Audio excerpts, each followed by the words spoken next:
Course necessary to confirm that they've died of anthrax. In 1942, on Greenyard Island off the coast of Scotland, the British conducted their first scientifically controlled biowarfare field trials. Scientists exploded anthrax bombs near immobilized sheep to determine if the spores would survive an explosion and retain the ability to infect anyone nearby. Test results showed that anthrax could in fact be effectively dispersed by explosive devices and could also remain viable in the soil for decades. This brought home the realization that if an anthrax bomb were dropped on a city like London, the results could have been catastrophic. Greenyard Island was declared off-limits until it was decontaminated in the 1980s. It's now safe for both humans and animals.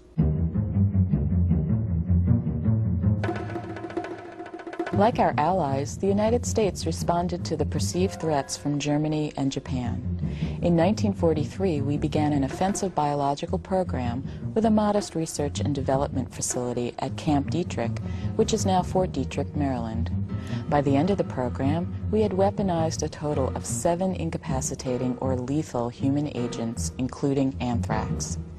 In 1969, Richard Nixon renounced the use of biological weapons for the United States. Now here is Dr. Joanne Kahn-O from the U.S. Centers for Disease Control, providing several half-truths and even complete lies. The most amazing thing of all is she doesn't even know she is dispensing deception as a propagandist. How is this possible? It's the same for most of the doctors and health officials you are about to meet. First of all, this doctor was selected to perform as a pleasant-looking, obviously intelligent, expertly trained, trustworthy physician, getting paid to read a script.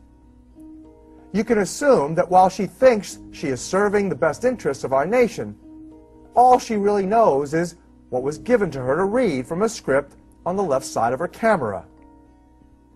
If she was really an expert, not simply made to look like one, she would know after critically reviewing textbooks, congressional records, and several history books on biological warfare that some of her dates are off and all of her information is misleading.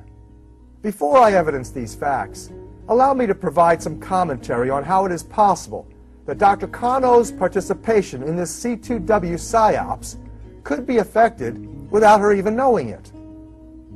Many of you have seen or heard about the movie The Manchurian Candidate. This is rich people, Manchurian Global, funding bad science. Raymond Shaw is probably the kindest, bravest human being I've ever known. Hypnotized government assassins who, like Dr. Kahn-O here, had no idea they were being used to kill. They are mind-controlled and behaviorally engineered to serve unwittingly military agendas and CIA programs.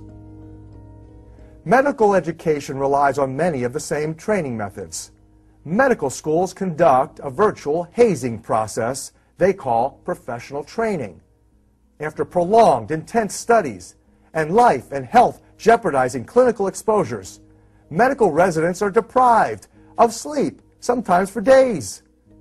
This form of high-stress, trauma-based education is completely consistent with standardized techniques used in mind control and cult indoctrination programs.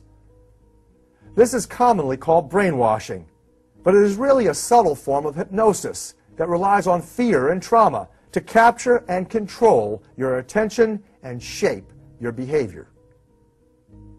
The end result is you get a heavily trained, egocentric professional that earnestly believes they are operating for the public's greatest good and arrogantly defends their actions based on the limited and limiting science that they have learned. Many people are offended by this egoist attitude in medicine, but few realize it is rooted in the same German psychiatry that proclaimed at the gates of Auschwitz that work makes you free. Unlike most cult followers, however, who know who their leaders are, Dr. Kahn-O here has no idea she is mostly serving the Rockefeller family. She probably never learned that the Nazi Party partnered Rockefellers monopolized American medicine and public health by the early 1930s. This not-so-gentle redirection of American medicine was largely due to the prostitution of Abraham Flexner, cited by Time magazine as the autocrat of the moneybags. In 1940, Flexner operated for the Carnegie and Rockefeller Foundation's fortunes to extend their medical monopoly. Naturally, these changes in healthcare were said by these profiteers to be in the best interest of public health.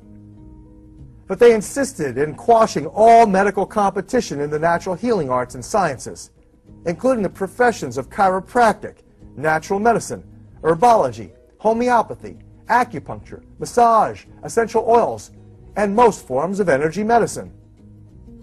These wealthy industrialists politically contrived their exclusive control over medical education. They exclusively emphasized the most profitable approaches to healthcare. They funded only students, faculty, and academic institutions that served their needs for drug sales and profitability. This is how the pharmaceutical industry assumed its awesome control over healthcare and our lives. Dr. Kano makes other nations, including the Japanese, appear evil for their human rights violations, using Allied prisoners of war and Mongolians for biological weapons experiments. But even a superficial review of history books and medical journals shows America's entities did the same or even worse.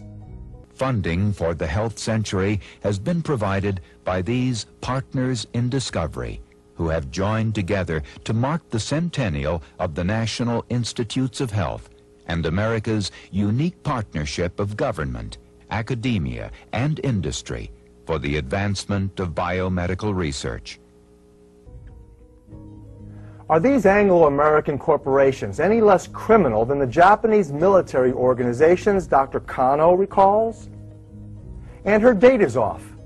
It was 1941, according to this text of the United States Congressional Record, that America's biological weapons program began under the direction of George W. Merck, president of the German drug giant, the Merck Pharmaceutical Company. Though many people recall the Tuskegee syphilis study conducted by the United States Public Health Service, infecting 400 black men with the deadly syphilis bacteria, few people ever heard about the Rockefeller Institute's Puerto Rican cancer experiment of 1932 that killed at least 13 innocent people by injecting them with cancer viruses. The Tuskegee experiment victims remained untreated as part of their study until 1972, after which many more died of diseases associated with their infections. Yet, even these damaging experiments paled by comparison to the deaths and disease caused by Merck Pharmaceutical Company's recent release of Vioxx. This harmed millions of people worldwide prior to the company pulling it from the market. So America was by no means lagging behind the Nazis, the Japanese, or even the Russians in administering atrocities, as Dr. Kano leads you to believe. Suspiciously, you can't even read the secret document the government presents here to support its claims, but you can read the ones I'm about to present. Dr. Kano contends that the Dietrich operation was, quote, a modest research and development facility, end quote. In fact, Dietrich's own history recalls it being a large, sophisticated biological warfare testing center. The facility employed some 300 scientists, including 240 microbiologists, 40 of whom had PhDs, 250 specialists in other disciplines ranging from plant pathology to mathematical statistics, and between 700 and 1,000 supporting staff. The operations occupied some 1,230 acres of federally owned land, upon which 450 structures were maintained. It produced annually some 900,000 mice, 50,000 guinea pigs, 2,500 rabbits, and 4,000 monkeys. There was also a large corral area for holding larger animals such as horses, cattle, and sheep. The cost of running Dietrich's biological weapons research alone was reported at $21.9 million in 1969. And here's another fact.